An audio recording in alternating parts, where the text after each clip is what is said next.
ખરી ચોમાસાની નથી મનોજભાઈ, ચિંતા ખરી ચૂંટણીની છે. ડિસેમ્બર મહિનામાં લોકલ બોડીની ચૂંટણી આવવાની છે અને લોકોમાં ખૂબ આક્રોશ છે. એટલે શોર્ટ ટર્મમાં કંઈ કરવાની વાતો છે. કોમન સેન્સની વાત છે કે આ દબાણો ખોલો, કોતરો ખોલો, અતિક્રમણ હટાવો એટલે પહેલાં જેવી નદી રિવાઈવ થાય. પણ એક્શન પ્લાનમાં આ સિમ્પલ વસ્તુ ક્યાંય નથી અને નદીને એની જમીન પાછી આપવી. તમે નદીને એક ટ્રેપેઝોઇડલ ચેનલ જેમ ઓબ્ઝર્વ કરીને આજુબાજુનું બધું ભૂલી જઈ અને નદી શહેરની વચ્ચેથી એક ચેનલ જાય એ રીતની નદી કંઈ કેનલ બનાવવાની વાત છે? બધા કુલડીમાં ભેગા થઈને ગોળ માંગી રહ્યા હતા એવું લાગ્યું અમને, કારણ કે અમે ગવર્મેન્ટ ઓફ ગુજરાતને જે નવલાવાલા કમિટીએ રિપોર્ટ સોંપ્યો એ રિપોર્ટ તો અમે જોયો જ નથી. હજી બી એનું પ્રેઝન્ટેશન નથી થયું. નમસ્કાર, આપ જોઈ રહ્યા છો યુટીસી ન્યૂઝ. વડોદરા શહેરની સૌથી મોટી સમસ્યા એટલે દર વર્ષે આવતું પૂર. હવે આ પૂર ના આવે તેના માટે રાજ્ય સરકાર દ્વારા કમિટી બનાવી અને કોર્પોરેશને ગઈકાલે એક પ્રેઝન્ટેશન બતાવ્યું. તમામ સભાસદોને સભામાં બોલાવી સ્પેશિયલ સભા રાખીને પ્રેઝન્ટેશન બતાવવામાં આવ્યું. આ સભામાં 1.5 કલાક સુધી એક કાઉન્સિલર આ રિપોર્ટની સામે બોલ્યા. એ છે અમી રાવત. અમી રાવત એટલું બધું એટલા માટે બોલી શક્યા કે તેઓ આ વસ્તુના જાણકાર છે, પોતે ટેકનોક્રેટ છે અને આ તમામ જે વસ્તુઓ આ કહી રહ્યા છે તેને એક ગ્રાસરૂટથી સમજે છે. આજે આપણે પણ અમીબેન સાથે સમજીશું, કેમ કે સત્તા પક્ષ તો જે પણ કોઈ પ્રેઝન્ટેશન આવે એ બતાવવું તેમનું કામ છે અને દરેક વસ્તુને સારી રીતે જ બતાવવું. એમના લૂપ હોલ એમને દેખાય જ નહીં, કેમ કે એ સ્વાભાવિક છે. એના માટે તો લોકશાહીમાં વિપક્ષ હોય છે કે કમી વિપક્ષ બતાવે. આપણી સાથે વિપક્ષના જ કાઉન્સિલર છે અમીબેન રાવત, જેઓ કાલે સતત 1.5 કલાક બોલ્યા છે. બેન, પ્રેઝન્ટેશન સત્તા પક્ષનું હતું અને સૌથી વધારે તમે ત્યાં બોલ્યા, તો આ બધી તૈયારી હતી કે પહેલેથી જ બધું તમને ખબર જ છે કે આ જે કહી રહ્યા છે આમાં આટલી વસ્તુઓ છે? વડોદરા શહેરમાં એઝ અ પ્લાનર 25 વર્ષથી કામ કર્યું છે. વિશ્વામિત્રી નદીના પ્રોજેક્ટ સાથે, બહુ વિશ્વામિત્રી અભિયાન સાથે બી 2009થી સંકળાયેલી છું અને એ પ્રોજેક્ટ પ્રપોઝલ લખવાનું નસીબ બી મને સાંપડ્યું હતું અને ડૉક્ટર અબ્દુલ કલામને જ્યારે પ્રેઝન્ટેશન થયું ત્યારે એ રિપોર્ટ લખીને ત્યાં પ્રેઝન્ટેશનમાં બી હું સાથે હતી.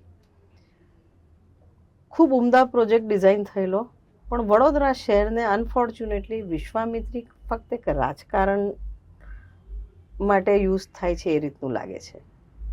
સિરીઝ ઓફ પ્રોજેક્ટ્સ આપણે વિશ્વામિત્રી નદી પર જે મુકાયા જોશું તો 2008-9માં ગોલ્ડન ગોલ્સમાં વિશ્વામિત્રી રિવરફ્રન્ટ ડેવલપમેન્ટ પ્રોજેક્ટ મુકાયો.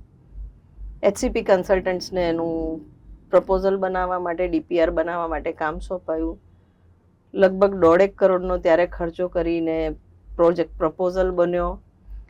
એના ખૂબ મોટા પ્રેઝન્ટેશન થયા, ગોલ્ડન ગોલ્સમાં સામેલ કર્યા, એના ડિસ્પ્લે હોર્ડિંગ્સ લાગ્યા હતા આખા શહેરમાં અને 2010ની ચૂંટણી વિશ્વામિત્રી રિવરફ્રન્ટ ડેવલપમેન્ટ પર લડાઈ. પછી નરેન્દ્ર મોદી 2014માં અહીંયા લડવા આવ્યા ત્યારે કહ્યું મને મા વિશ્વામિત્રીએ બોલાવ્યા છે. 2016માં સ્માર્ટ સિટી પ્રોજેક્ટ જ્યારે મંજૂર કરવાનો હતો ત્યારે વિશ્વામિત્રી રિવરફ્રન્ટ ડેવલપમેન્ટ પ્રોજેક્ટને એન્વાયરમેન્ટ ક્લિયરન્સ નહોતું મળ્યું અને એને સ્ક્રેપ કરી દેવો પડ્યો. એટલે સ્માર્ટ સિટીમાં એનું સ્વરૂપ બદલીને રિવર રિજુવિનેશનની વાત થઈ. રિવર રિજુવિનેશન એટલે પિંગલવાડાથી, પાવાગઢથી લઈને પિંગલવાડા સુધી આખી નદીને હોલિસ્ટિકલી ડેવલપ કરી અને નદીની આજુબાજુ કુદરતી આવરણ ઊભું કરીને નદીને પુનઃજીવિત કરવાની વાત થઈ. આજ દિવસ સુધી આવો કોઈ પ્રપોઝલ બનીને રાજ્ય સરકાર કે કેન્દ્ર સરકારમાં સબમિટ કરવામાં જ નથી આવ્યો. વિશ્વામિત્રી ફક્ત લોકોની લાગણી સાથે રમવાનું અને વાતો થઈ. હકીકત એ છે કે 94ની સાલથી અત્યાર સુધી લગભગ 11 વાર વિશ્વામિત્રી નદીમાં પૂર આવ્યું. દરેક પૂરની અલગ તાસીર. એટલા જ વરસાદમાં દર વખતે અલગ અલગ એરિયામાં પાણી ભરાયા, અલગ અલગ માત્રામાં, અને એ પાણી ભરાવાનું જે લેવલ્સ છે, જે માત્રા છે, એનો વિસ્તાર વધતો જ ગયો.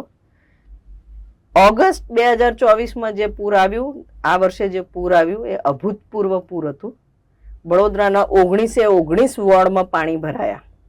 વિશ્વામિત્રી નદી વડોદરા શહેરના 19 વોર્ડમાંથી નથી વહેતી, પણ તમામ વોર્ડમાં પાણી ભરાયા અને 70% વધુ શેર ડૂબાણમાં ગયું. લોકમુખે ચર્ચા છે કે 25,000 કરોડથી વધારેનું નુકસાન આ પૂરમાં થયું. ખૂબ જનાક્રોશ. ભારતીય જનતા પાર્ટીના કોર્પોરેટર્સ અને નેતાઓ પબ્લિક વચ્ચે જઈ નહોતી શકતા, એટલો આક્રોશ હતો. ધારાસભ્યોને કાઢી મૂકવામાં આવતા હતા, કાઉન્સિલર્સને કાઢી મૂકવામાં આવતા હતા. સફાળે ગવર્મેન્ટ જાગી અને 1200 કરોડ રૂપિયાનું એડહોક એનાઉન્સમેન્ટ કરી પ્રેસ કોન્ફરન્સ કરીને અહીંયાથી જતા રહ્યા. શેના 1200 કરોડ? સરકારમાં કોઈ બી પ્રોજેક્ટમાં કે કોઈ બી એનાઉન્સમેન્ટ કરતા પહેલા એક સર્વે હોય, એક વિશ્લેષણ હોય, પ્રોજેક્ટ પ્રપોઝલ બને. આ 1200 કરોડ શેના એનાઉન્સ કર્યા? ફક્ત લોકોનો આક્રોશ સંતોષવા માટે એનાઉન્સમેન્ટ થઈને એક હાઈ પાવર્ડ કમિટી બની. આજ નવલાવાલા સાહેબ વિશ્વામિત્રી પ્રોજેક્ટના તમામ પ્રેઝન્ટેશન્સમાં હંમેશાથી હાજર રહ્યા છે, પણ આજ સુધી વિશ્વામિત્રીમાં કંઈ નથી થયું. જે નરેન્દ્ર મોદી સાહેબ અહીંયા આવીને કહીને ગયા હતા મા વિશ્વામિત્રીએ બોલાવ્યા, આજ સુધી વડોદરા શહેર માટે 1 રૂપિયો નથી આપ્યો. ઇનફેક્ટ આટલા મોટા પૂરના આવ્યા પછી ગુજરાતમાં 3 વાર આવ્યા, વડોદરા બી આવીને ગયા, પણ પૂર વિશે એક શબ્દ કે એક સાંત્વનાનો શબ્દ નથી આપ્યો. હાઈ પાવર્ડ કમિટીએ જે રિપોર્ટ બનાવ્યો, ફક્ત ઓગસ્ટ 2024ના પૂરને કન્સિડર કરીને રિપોર્ટ બનાવ્યો અને નાગરિકોને એવું કહ્યું કે અમે જે કરીએ છીએ એ 2024ના રિપોર્ટના આધારે કરીએ છીએ, કારણ કે હાઈએસ્ટ ફ્લડ અત્યારે આવ્યું. પણ તમે જો તો તમામ પૂરની તાસીર અલગ છે અને તમને એ રીતે તમામ પૂરને કન્સિડર કરીને પ્રોજેક્ટ પ્રપોઝલ બનાવવાનો હતો. એટલે અમે કહીએ છીએ કે આ અધૂરા રિપોર્ટના આધારે અધૂરો એક્શન પ્લાન છે. એમાં ખૂબ મોટી ક્ષતિઓ છે. ફોર એક્ઝામ્પલ, તમામ ફ્લડ્સને તો કન્સિડર નથી જ કર્યા. વડોદરા શહેરમાં જુલાઈ 2024માં પૂર આવ્યું, એનો બી મેન્શન નથી આ રિપોર્ટમાં. હવે એ પૂર ને ઓગસ્ટના પૂર તમે જો તો દે આર વાસ્ટ અપાર્ટ. જુલાઈ મહિનામાં જે પૂર આવ્યું, ફક્ત 3 ઇંચ વરસાદમાં સવારે 12 વાગે તો અડધું શહેર ડુબાણમાં હતું. ત્યારે વિશ્વામિત્રી નદી, ભૂખી કાંસ, રૂપારેલ કાંસ, મસિયા કાંસ, તમામ કાંસો ખાલી હતા. અને તો બી વડોદરા શહેરમાં લોકો ખૂબ હેરાન થયા હતા. બાળકો સ્કૂલેથી ઘરે નહોતી પહોંચી શક્યા.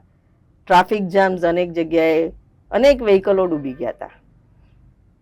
આક્ષેપ સીધો કોર્પોરેશન પર આવતો હતો કે પ્રી મોન્સૂન કામગીરી નથી થઈ પ્રોપર, વરસાદના પાણી શહેરમાંથી બહાર નથી જઈ શકતા, લોકલાઇઝ ફ્લડિંગ છે. આક્ષેપો પરથી બચવા વરસાદ બંધ થયા પછી આજવા સરોવરમાં 211ના લેવલે પાણી છોડવામાં આવ્યું હતું રૂલ બુકના આધારે. એટલે વિશ્વામિત્રી નદીમાં પાછું પૂર આવ્યું. 400 સોસાયટી અને 150 વસાહતો પાણીમાં ડૂબી. આજ દિવસ સુધી એમને કમ્પન્સેશન નથી આપ્યું ને આ રિપોર્ટમાં એનો મેન્શન બી નથી. પછી ઓગસ્ટ મહિનામાં જે પાણી આવ્યું એ અભૂતપૂર્વ વરસાદ બી કહીએ અને સાથે વડોદરા શહેરના જે દબાણો છે એ બધાની લીધે.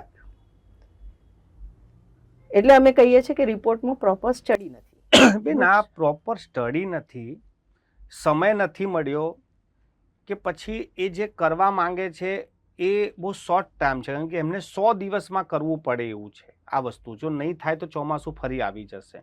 તો આ જે ચિંતા ફરી ચોમાસાની નથી મનોજભાઈ, ચિંતા ફરી ચૂંટણીની છે. ડિસેમ્બર મહિનામાં લોકલ બોડીની ચૂંટણી આવવાની છે અને લોકોમાં ખૂબ આક્રોશ છે. એટલે શોર્ટ ટર્મમાં કંઈ કરવાની વાતો છે. 3300 કરોડના પ્રપોઝલ્સની વાતો છે, પણ એની કોઈ કમિટમેન્ટ નથી. એક્શન પ્લાન બન્યો છે પણ એ ફૂલ પ્રૂફ નથી. દરેક વસ્તુ એક્સપ્લોર કરવાની છે. આમાંથી કેટલું શક્ય છે ખબર નથી. હા, ચોમાસા પહેલા એટલું ચોક્કસ કરશે કે વિશ્વામિત્રી નદીમાં 200 મશીનો ઉતારી દેશે અને એમાં ક્લિનિંગ કરશે, એટલે લોકોને લાગશે કે કોર્પોરેશને ખૂબ મોટું કામ કર્યું. તેમ છતાં પૂર આવશે એટલે પછી કુદરતી આફતમાં, જેમ વર્ષોથી કુદરતી આફતમાં જ ખપાવે છે, પણ 94 પછી આજ દિવસ સુધી પૂર માટે, મિટિગેશન માટે કોઈ કામ જ નથી કર્યું. 11 પૂર આવ્યા સુધી આ સરકાર શું થઈ? પણ આ વખતે લોકોનો આક્રોશ છે એટલે કંઈક એક્શન લેવાના મૂડમાં છે. પણ બેન, લોકો એટલા પણ અજ્ઞાની નથી કે આજે માનો કોર્પોરેશન કોઈ એક્શન પ્લાન લાવે ને 100 દિવસ કામ કરે ને પછી કામ કર્યા પછી પૂર આવી જાય તો એવું સાંભળી લે કે ના અમે તો કર્યું હતું. તો મનોજભાઈ, એક્શન પ્લાન ઇટસેલ્ફની ખામીઓ હું કહેવા માંગુ છું. આખું વડોદરા શહેરના નાનો છોકરાને બી ખબર છે કે વિશ્વામિત્રી નદી, કોતરો અને તલાવો પૂરાઈ ગયા, ખોટી બાંધકામ પરમિશનો આપી, ખોટા ઝોન ફેર થયા, દબાણો થયા, અતિક્રમણ થયા, કોતરોમાં કચરો ભરીને લેવલ કરી દેવામાં આવી છે, નદીનો પટ નાનો થઈ ગયો છે, કાંસો પૂરાઈ ગઈ છે, એટલે પાણી કાંસો થકી નદીમાં બી નથી જઈ શકતું ને નદીની કેપેસિટી બી, કેરિંગ કેપેસિટી બી ઓછી થઈ ગઈ છે. કોમન સેન્સની વાત છે કે આ દબાણો ખોલો, કોતરો ખોલો, અતિક્રમણ હટાવો એટલે પહેલાં જેવી નદી રિવાઈવ થાય. પણ એક્શન પ્લાનમાં આ સિમ્પલ વસ્તુ ક્યાંય નથી. તો બેન આ વસ્તુ મેં પણ જે દિવસે આ પ્રેસ કોન્ફરન્સ હતી ત્યારે મારો પણ આ સવાલ હતો કે બધું કરીશું પણ દબાણની કોઈ એક શબ્દ નથી કે અતિક્રમણ કે દબાણ છે, તો આને આપ કેવી રીતે જુઓ છો? કેમ આની પર કોઈ વાત નથી થઈ રહી ને એ જ ખરેખર તો જડ છે? પૂરનું મુખ્ય કારણ જે છે એને કન્વિનિયન્ટલી ઇગ્નોર કરી લોકોને ઊંધા ચશ્મા પહેરવાવીને ગેરમાર્ગે એક બીજા પ્રપોઝલમાં લઈ જવાના. એક્ઝિસ્ટિંગ તલાવ પૂરીને નવા તલાવ બનાવવાની વાત કરવાનું. વિશ્વામિત્રી નદીની કોતરો ખાલી કરીને કેપેસિટી એન્હાન્સ કરવાની જગ્યાએ ડાઉનસ્ટ્રીમમાંથી ફ્લો વધારવાની વાત થઈ રહી છે. ઉપર ચેકડેમ બનાવીને પાણી ઓછું આવે એ જોવાની વાત થઈ રહી છે. પણ જે નદીની કેરિંગ કેપેસિટી, એક જ એક્ઝામ્પલ આપું, અગોરા મોલની બાજુમાં 1 લાખ ચોરસ ફૂટનું દબાણ થયું, 20 ફૂટ દબાણ, 1 લાખ ગુણ્યા 20 તમે કરો, કેટલું પાણી ક્યાં સ્ટોર થાય? આવા તો કદાચ લાખો દબાણ વિશ્વામિત્રી નદીને કિનારે થયા. પણ આ સભામાં ખૂબ ડિસ્કશન પછી એનજીટીના આદેશ છે. હમણાં બી જે સ્ટેટ એન્વાયરમેન્ટ એક્શન કમિટીએ, ઇમ્પેક્ટ એસેસમેન્ટ કમિટીએ જે EIAનું એન્વાયરમેન્ટનું ક્લિયરન્સ આપ્યું છે એમાં બી સ્પષ્ટ લખ્યું છે કે એનજીટીના આદેશનું પાલન કરવું, નદીનું ડિમાર્કેશન કરવું, કોતરો ખોલવી, એમાં જે ડેબ્રિસ છે એ કાઢવો અને નદીને એની જમીન પાછી આપવી. તમે નદીને એક ટ્રેપેઝોઇડલ ચેનલ જેમ ઓબ્ઝર્વ કરીને આજુબાજુનું બધું ભૂલી જઈ અને નદી શહેરની વચ્ચેથી એક ચેનલ જાય એ રીતની નદી કઈ કેનલ બનાવવાની વાત છે? આ નદી છે, નદીને એના મૂળ સ્વરૂપમાં લાવવી પડે. અધરવાઇઝ તમે એનું પર્યાવરણ તો બગાડો જ છો, એ નદી સાથે તો અન્યાય કરો જ છો, પણ અલ્ટિમેટલી એ નદી ધીરે ધીરે ચેનલમાં રિડ્યુસ થશે. આ કાંસોની શું હાલત થઈ? ભૂખી ઘાસ 30 ફૂટ પહોળો હતો, અત્યારે 12 ફૂટ બી નથી અડધી જગ્યાએ. ને હવે જે પ્રપોઝલ આવે છે એમાં કાંસોને ઓરિજિનલ સ્ટેટમાં રિવાઈવ કરવાની વાત લખી છે. કાલે જ્યારે સભામાં અમે સ્પષ્ટતા માંગી તો કીધું બેન એ તો અશક્ય છે, DILRના નકશા પ્રમાણે કાંસો નહીં ખુલે, જે જગ્યા અવેલેબલ છે ત્યાં જ અમે ઊંડી કરીશું ને એને વહન શક્તિ વધારીશું. તો જે 30 ફૂટમાં કેરિંગ કેપેસિટી હોય એને એક્સપાન્ડ થવાની જે જગ્યા હોય એ હવે તમે 12 ફૂટની ચેનલમાં કઈ રીતના કરવાના છો? કોમન સેન્સ, સીધી ડિમાન્ડ વડોદરા શહેરના દરેક નાગરિકને સમજ પડે એવી, નદીની જગ્યા નદીને પાછી આપો. એના તમે જે કરોડોના ભ્રષ્ટાચાર કરીને દબાણો કર્યા છે એ દૂર કરો, જેથી કરીને વડોદરા શહેરના નાગરિકોને જે દર વર્ષે પૂરની પરિસ્થિતિની ગંભીરતા વધતી જાય છે વધે નહીં.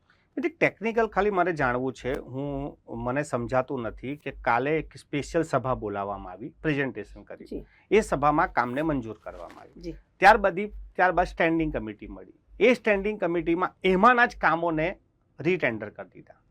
તો આ પહેલા સ્ટેન્ડિંગમાંથી આવવું જોઈએ કે પહેલા સભામાંથી જવું જોઈએ? કેમ કે કાલે પાસ થયા પછી સ્ટેન્ડિંગમાં, તો આ શું ચાલી રહ્યું છે? વડોદરા શહેરના કોર્પોરેશનમાં કોઈ બી નીતિ વિષયક કામ હોય તો પહેલાં સમગ્ર સભામાં આવે, એનું એપ્રુવલ થાય, પછી જ્યારે એક્ઝિક્યુશન પાર્ટ આવે તો એને ઇન્ડિવિજ્યુઅલ ટેન્ડર્સ જે ફોર્મ થાય એ એક્ઝિક્યુશન સ્ટેન્ડિંગ કમિટીમાં આવે. પણ આ પર્ટિક્યુલર પ્રોજેક્ટમાં બધા કુંડળીમાં ભેગા થઈને ગોળ બાંગી રહ્યા હતા એવું લાગ્યું અમને, કારણ કે અમે ગવર્મેન્ટ ઓફ ગુજરાતને જે નવલાવાલા કમિટીએ રિપોર્ટ સોંપ્યો એ રિપોર્ટ તો અમે જોયો જ નથી, હજી બી એનું પ્રેઝન્ટેશન નથી થયું, એમાં કોઈના કન્સલ્ટેશન નથી થયા.